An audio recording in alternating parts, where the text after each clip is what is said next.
Perkongsian saya untuk hari ini adalah bagaimana emas kita boleh jadikan benteng untuk mencegah simpanan kita daripada bocor. Tuan-puan boleh save video ini untuk rujukan tuan-puan di masa akan datang. Simpan, simpan, simpan, kemudian bocor.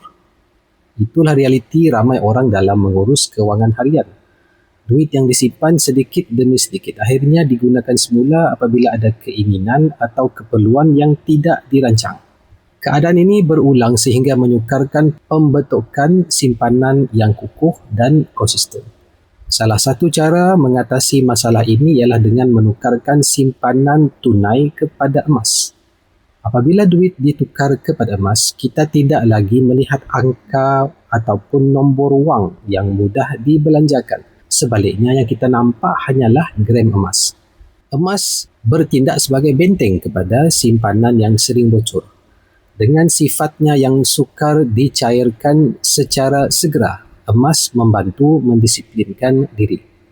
Kesannya, simpanan menjadi lebih tahan lama dan mampu melindungi kewangan dalam jangka masa panjang. Semoga perkongsian saya ini bermanfaat.